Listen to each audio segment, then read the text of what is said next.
Minha própria família me declarou morto. Fizeram um velório falso, choraram na TV, mentiram para a polícia. Tudo isso para receber o seguro de vida que eu tinha.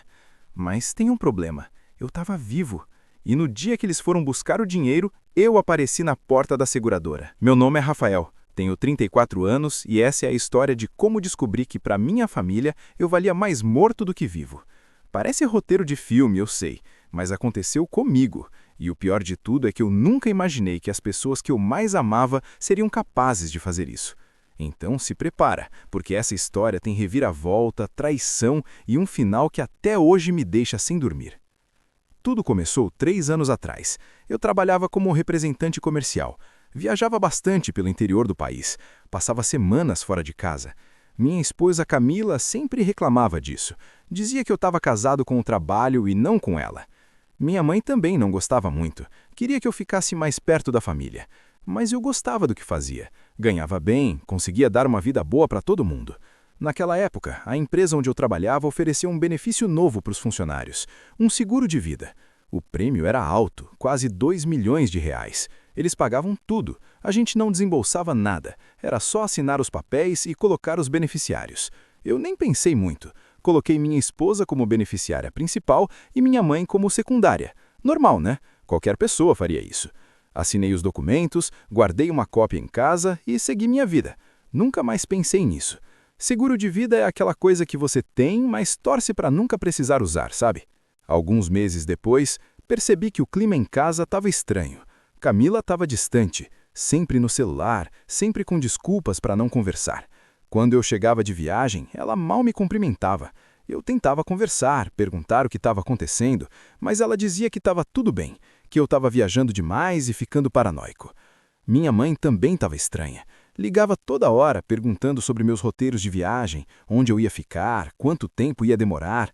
Achei que era preocupação normal de mãe, sabe? Mas agora eu vejo que era outra coisa. Aí chegou aquela viagem. Era para ser uma semana no interior, visitando clientes em cidades pequenas, lugares que quase não tinham sinal de celular direito. Eu avisei todo mundo, como sempre fazia.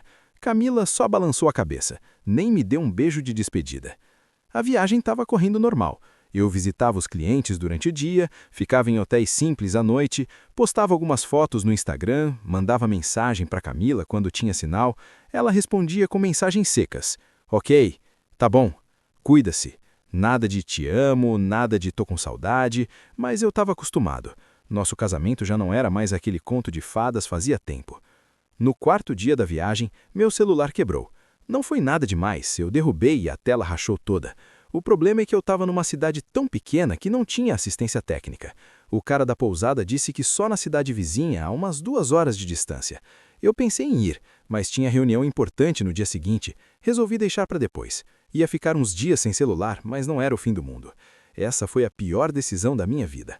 Ou a melhor, ainda não sei. Sem celular, eu fiquei 3 dias completamente offline. Não dava para avisar ninguém porque eu não sabia o número de ninguém de cabeça. Tudo estava salvo no celular.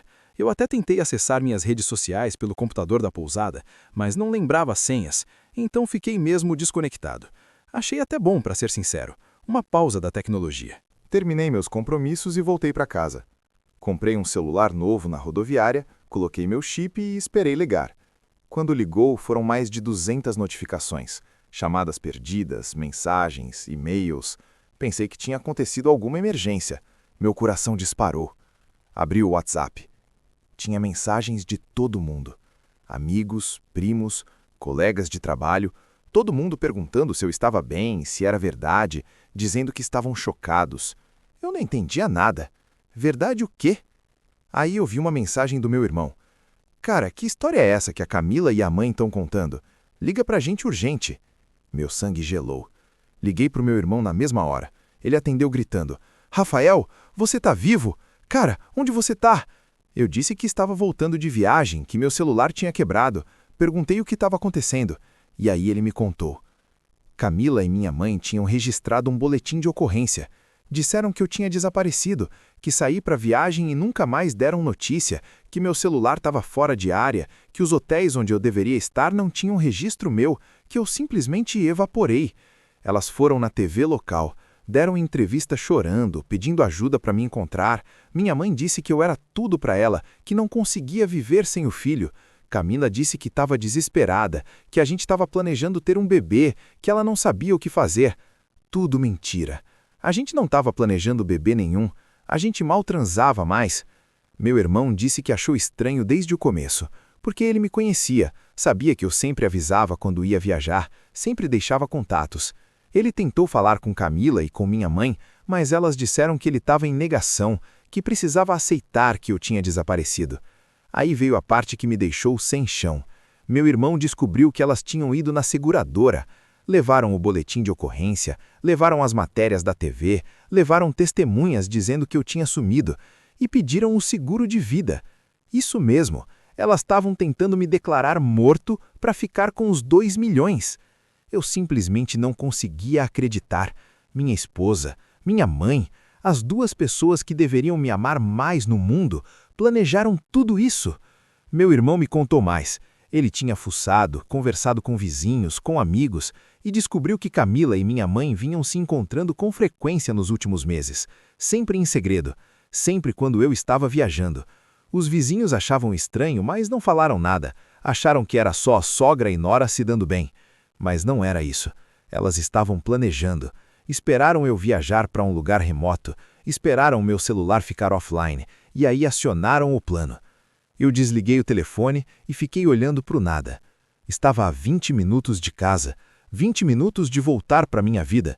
Mas que vida? Com uma esposa e uma mãe que queriam minha morte? Pensei em tanta coisa naquele momento. Pensei em confrontar elas na hora. Pensei em ir direto da polícia. Pensei em simplesmente desaparecer de verdade e deixar elas se ferrarem sozinhas. Mas aí eu tive uma ideia melhor. Liguei para o meu irmão de volta. Pedi para ele não contar para ninguém que ele tinha falado comigo. Pedi para ele descobrir quando ia ser a reunião na seguradora para a entrega do cheque. Ele conseguiu a informação. Era dali a 2 dias. Passei esses 2 dias num hotel. Não voltei para casa, não liguei para ninguém. Fiquei completamente offline de novo. Eu precisava processar tudo e precisava garantir que meu plano ia dar certo. No dia marcado, cheguei na seguradora 1 hora antes. Conversei com o gerente, expliquei tudo, mostrei meus documentos, provei que eu estava vivo. O cara ficou chocado. Disse que aquele era um dos casos mais absurdos que ele já tinha visto na carreira. Ele chamou o advogado da empresa e eles decidiram que iam deixar Camila e minha mãe chegarem, iam deixar elas tentarem pegar o dinheiro e só então iam me chamar. Tudo para ter provas, tudo para não ter como elas negarem. Eu fiquei numa sala ao lado. Com a porta entreaberta, consegui ouvir tudo. Elas chegaram no horário marcado. Eu ouvi a voz delas. Camila estava com aquela voz chorosa, falsa. Minha mãe também. Dizendo como estava sendo difícil, como elas estavam sofrendo. O gerente foi super gentil com elas, ofereceu café, ofereceu água, perguntou como elas estavam lidando com a situação. Elas soltaram o verbo, falaram de mim como se eu fosse um santo, como eu era um marido maravilhoso, um filho perfeito, como fazia falta. Eu estava com raiva, mas também com vontade de rir, porque era tudo tão falso, tão ensaiado. Aí o gerente disse que antes de liberar o cheque, precisava confirmar alguns dados. Perguntou sobre a última vez que elas tinham me visto, perguntou se eu tinha inimigos, perguntou se havia qualquer possibilidade de eu estar vivo. Camila foi rápida em responder. Não, não há possibilidade nenhuma. Eu conheço meu marido. Ele nunca ficaria esse tempo todo sem dar notícias. Algo aconteceu com ele. Eu sinto. Minha mãe concordou. Meu filho está morto. Eu sei. Mãe sente essas coisas. O gerente fez mais algumas perguntas, confirmou os dados bancários onde o dinheiro seria depositado e então disse: certo, antes de prosseguirmos, há alguém aqui que gostaria de falar com as senhoras. Foi aí que eu entrei na sala. O silêncio foi tão pesado que dava para cortar com uma faca. Camila ficou branca, literalmente sem cor no rosto.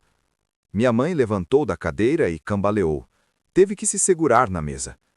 Eu só olhei para as duas e disse: oi, vim buscar meu atestado de óbito. Camila começou a gaguejar. Tentou dizer alguma coisa, mas não saía som. Minha mãe começou a chorar. Mas não era choro de alívio, era choro de desespero, de quem foi pego em flagrante. O gerente pediu para elas se sentarem.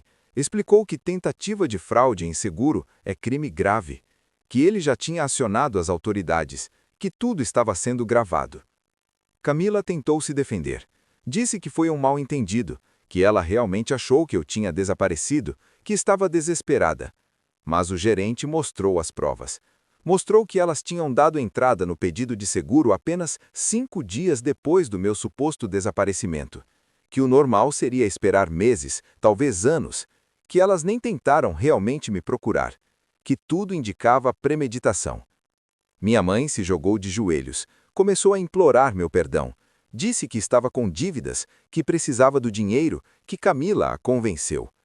Camila gritou que era mentira, que foi minha mãe quem teve a ideia. As duas começaram a se acusar. Eu só observava. Não sentia pena, não sentia nada. Era como se eu estivesse assistindo duas estranhas brigando. A polícia chegou meia hora depois. Levou as duas em flagrante. Eu dei meu depoimento, entreguei todas as provas que tinha e fui embora. Hoje, 2 anos depois, as duas estão respondendo o processo. Camila por tentativa de estelionato e falsidade ideológica. Minha mãe pelas mesmas acusações. Nosso divórcio saiu em 3 meses. Eu não quis nada da partilha, só queria distância. Descobri depois que Camila estava tendo um caso com um cara que ela conheceu na academia. Ele também estava envolvido no plano, queria parte do dinheiro. Acabou preso também. Minha mãe realmente estava endividada, mas não era dívida de banco, não. Era dívida de jogo. Ela tinha desenvolvido vício em apostas online e estava devendo mais de 100 mil reais para agiotas. Ela achou que o seguro seria a solução. Hoje eu moro em outra cidade. Recomecei minha vida do zero. Não falo mais com minha mãe. Bloqueei ela de tudo. Meus irmãos entendem. Eles também se afastaram dela. Às vezes eu penso no que teria acontecido se meu celular não tivesse quebrado, se eu tivesse ficado online, dado notícias, voltado no prazo normal. Será que elas teriam desistido do plano? Ou teriam arrumado outro jeito? Eu nunca vou saber. E talvez seja melhor assim.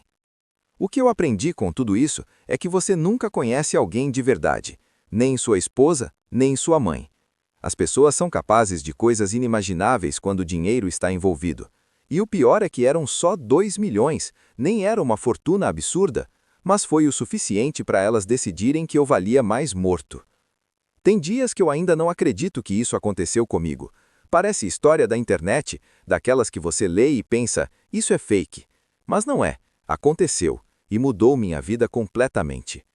Hoje eu sou mais cauteloso com as pessoas, não confio fácil, não abro meu jogo logo de cara, e quando alguém é gentil demais comigo, eu sempre me pergunto qual é a intenção por trás.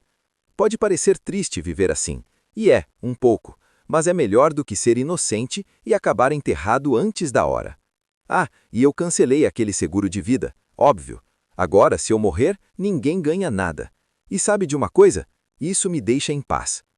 Se você gostou dessa história, se inscreve no canal.